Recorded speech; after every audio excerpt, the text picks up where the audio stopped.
Hi students, welcome to Eduquest. ഇന്ന് നമ്മൾ നോക്കാൻ പോകുന്നത് പൈത്തൺ ലാബ് ക്വസ്റ്റ്യൻസിലെ രണ്ടാമത്തെ ക്വസ്റ്റ്യൻ ആണ്. രണ്ടാമത്തെ ക്വസ്റ്റ്യൻ എന്തായിരുന്നു? നമുക്ക് യൂസറിൻ്റെ അടുത്ത് നിന്ന് ഇൻപുട്ട് എടുത്തിട്ട് രണ്ട് ഇൻപുട്ട് എടുത്തിട്ട് ആ ഇൻപുട്ടിനെ എം ആയിട്ടും എൻ ആയിട്ടും വേരിയബിളിലോട്ട് അസൈൻ ചെയ്തിട്ട് അതിൻ്റെ റൈസ് ടു ദ പവർ കാണാൻ വേണ്ടിയിട്ടാണ്. അതായത് നമ്മൾ അരിത്തമെറ്റിക് ഓപ്പറേഷൻസിൽ പഠിച്ചിട്ടുണ്ടായിരുന്നു എക്സ്പൊണൻ്റ് എന്ന് പറയുന്ന ഒരു ഓപ്പറേറ്റർ. അതെന്തായിരുന്നു? നമുക്ക് പവർ കാണാനുള്ള, നമ്മളിപ്പോൾ പറയുകയാണെങ്കിൽ 2 എന്ന് പറയുമ്പോൾ 4 ആണ്, 2 എന്ന് പറയുമ്പോൾ 8 ആണ്. അപ്പോൾ അതുപോലെ യൂസറിൻ്റെ അടുത്ത് നമ്മൾ രണ്ട് നമ്പേഴ്സ് വാങ്ങിയിട്ട് ആ നമ്പേഴ്സിൻ്റെ പവർ കാണാൻ വേണ്ടിയിട്ടാണ് നമ്മുടെ ക്വസ്റ്റ്യൻസ്. അപ്പോൾ നോക്കിയേ, നമുക്കറിയാം യൂസറിൻ്റെ അടുത്ത് നിന്ന് ഇൻപുട്ട് വാങ്ങാനുള്ള കീവേഡാണ് ഇൻപുട്ട് എന്ന് പറയുന്നത്. അപ്പം നമ്മുടെ ക്വസ്റ്റ്യൻസിനെ പറഞ്ഞിട്ടുണ്ട് നമ്മുടെ വേരിയബിൾസിൻ്റെ പേരെന്തായിരിക്കണം എന്നുള്ളത്, which is M and N. അപ്പോൾ നമ്മൾ രണ്ട് വേരിയബിളിലോട്ട് യൂസറിൻ്റെ അടുത്ത് നിന്ന് ഇൻപുട്ട് എടുത്തു. ഫസ്റ്റ് വൺ എന്താണ്? ഫസ്റ്റ് ലൈനിൽ നമ്മൾ കൊടുത്തു M equal to int of input of enter the base. Base എന്ന് പറയുമ്പോൾ എന്താണ്? നമ്മുടെ എം. അപ്പോൾ നമ്മൾ ഇൻപുട്ട് ഉപയോഗിച്ചിട്ട് യൂസറിൻ്റെ അടുത്ത് വാല്യൂ എടുത്തു, അത് നമ്മൾ എന്തിലോട്ട് കൺവേർട്ട് ചെയ്തു? ഇൻറ്റിജറിലോട്ട് കൺവേർട്ട് ചെയ്തു. അതുപോലെ തന്നെ നമുക്ക് എക്സ്പൊണൻ്റ് വേണം, വിച്ച് ഈസ് എൻ വാല്യൂ. അത് നമ്മൾ അതുപോലെ തന്നെ ഇൻപുട്ട് യൂസറിൻ്റെ അടുത്ത് നിന്ന് എടുത്തു, അത് നമ്മൾ ഇൻറ്റിജറിലോട്ട് കൺവേർട്ട് ചെയ്തു. ആ കിട്ടുന്ന ഇൻപുട്ടിനെ നമ്മൾ എന്നിലോട്ട് അസൈൻ ചെയ്തു. ഇവിടെ ഈ ഫസ്റ്റ് രണ്ട് ലൈനിലും യൂസറിൻ്റെ അടുത്ത് നിന്ന് ഇൻപുട്ട് എടുക്കുമ്പോൾ ആ ഇൻപുട്ടുകൾ പോയി സ്റ്റോർ ആവുന്നത് എം എൻ എന്ന് പറയുന്ന വേരിയബിളിലോട്ടായിരിക്കും. അപ്പോൾ നമുക്ക് യൂസറിൻ്റെ അടുത്ത് നിന്ന് എടുത്തിട്ടുള്ള ആ ഇൻപുട്ടിൽ എന്ത് ഓപ്പറേഷൻസ് ചെയ്യണമെന്നുണ്ടെങ്കിലും നമുക്ക് ഈ രണ്ട് വേരിയബിൾസിനെ സ്പെസിഫൈ ചെയ്താൽ മതിയാവും. അപ്പോൾ നമുക്ക് ഫസ്റ്റ് രണ്ട് ലൈൻ ഓക്കെയാണ്, അതായത് യൂസറിൻ്റെ അടുത്ത് നിന്ന് ഇൻപുട്ട് എടുത്തു. ഇനിയാണ് നമ്മുടെ ഓപ്പറേഷൻ ചെയ്യാൻ പോകുന്നത്. അതായത് നമ്മൾ എമ്മിൻ്റെ എൻ പവർ കാണാൻ പോവുകയാണ്. അപ്പോൾ നമുക്കറിയാം യൂസറിൻ്റെ ഇൻപുട്ട് കിടക്കുന്നത് എമ്മിലും എന്നിലുമാണ്. അപ്പോൾ നമ്മൾ പുതിയൊരു വേരിയബിൾ ക്രിയേറ്റ് ചെയ്തു, വിച്ച് ഈസ് റിസൾട്ട് എന്ന് പറയുന്നത്. റിസൾട്ട് എന്ന് പറയുന്നത് ഒരു ഐഡൻറ്റിഫയർ ആണ്. നിങ്ങൾക്ക് ഇഷ്ടമുള്ള പേര് കൊടുക്കാം, പക്ഷേ കീവേഡുകളൊന്നും കൊടുക്കാൻ പാടില്ല. അപ്പോൾ റിസൾട്ട് എന്ന് പറയുന്ന ആ വേരിയബിളിലോട്ട് നമ്മൾ എക്സ്പൊണൻ്റ് ഓപ്പറേറ്റർ യൂസ് ചെയ്തിട്ട് നമ്മൾ എം റൈസ് ടു എൻ കണ്ടു. അപ്പോൾ ഈ ഡബിൾ സ്റ്റാർ എന്ന് പറയുന്നത് നമ്മുടെ എക്സ്പൊണൻ്റ് കീവേഡാണ്. നമ്മളത് അരിത്തമെറ്റിക് ഓപ്പറേഷൻസിൽ പഠിച്ചിട്ടുണ്ട്.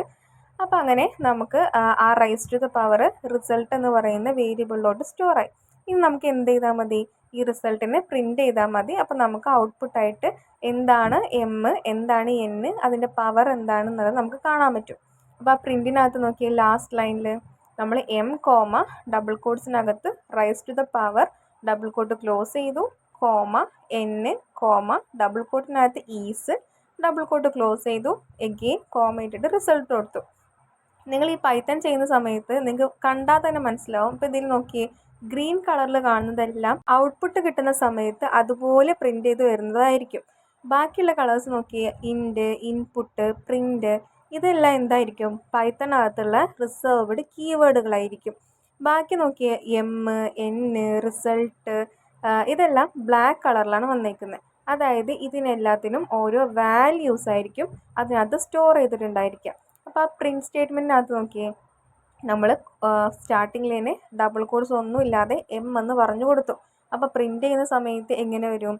എം എന്ന് പറയുന്ന വേരിയബിളിനകത്ത് യൂസർ എന്താണോ വാല്യൂ കൊടുത്തിട്ടുള്ളത് അത് അവിടെ പ്രിൻ്റ് ചെയ്ത് വരും. ഇപ്പം യൂസർ എം വാല്യൂ ആയിട്ട് 2 എന്നാണ് കൊടുത്തതെങ്കിൽ എന്ത് പ്രിൻ്റ് ചെയ്ത് വരും?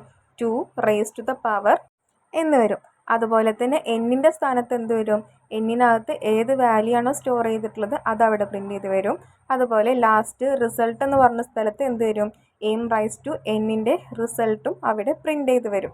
അപ്പോൾ നിങ്ങൾ ആ കളർ വെച്ചിട്ട് ഐഡൻറ്റിഫൈ ചെയ്യാൻ ശ്രമിക്കണം. അപ്പോൾ നിങ്ങൾ എന്തെങ്കിലും ചെയ്യുന്ന സമയത്ത് ബ്രാക്കറ്റോ അല്ലെങ്കിൽ എന്തെങ്കിലും സ്പെല്ലിംഗ് മിസ്റ്റേക്കൊക്കെ വരുന്ന സമയത്ത് ഇതിൽ കളർ ചേഞ്ച് വരും. അപ്പോൾ നിങ്ങൾക്കത് കണ്ടിട്ട് മനസ്സിലാക്കാൻ പറ്റും. അപ്പം നമ്മുടെ കോഡ് ഓക്കെയാണ്. ഇനി നമ്മൾ റൺ ചെയ്യാണ്. റൺ ചെയ്യുന്നത് എങ്ങനെയാണ്? റൺ മൊഡ്യൂൾ ക്ലിക്ക് ചെയ്യുന്ന സമയത്ത് നമുക്ക് ഔട്ട്പുട്ട് ഇങ്ങനെ കിട്ടും. ഔട്ട്പുട്ട് നോക്കിയേ, നമ്മൾ കോഡ് ചെയ്ത സമയത്ത് ഗ്രീൻ കളറിൽ നിന്നിട്ടുള്ള എല്ലാ ടെക്സ്റ്റുകളും പ്രിൻ്റ് ചെയ്യുന്ന സമയത്ത് അതുപോലെ പ്രിൻ്റ് ചെയ്ത് വന്നിട്ടുണ്ട്. നമ്മൾ ആദ്യം റൺ മൊഡ്യൂൾ ക്ലിക്ക് ചെയ്യുന്ന സമയത്ത് എൻ്റർ ദ ബേസ് എന്ന് പറഞ്ഞിട്ടായിരിക്കും വരിക. അപ്പോൾ നമുക്ക് ഇഷ്ടമുള്ളൊരു നമ്പർ കൊടുക്കാം. ഞാനിവിടെ 5 എന്ന് കൊടുത്തു. എന്നിട്ട് എൻ്റർ കൊടുക്കുന്ന സമയത്ത് അടുത്ത ടെക്സ്റ്റ് വരും, എൻ്റർ ദ എക്സ്പൊണൻ്റ്.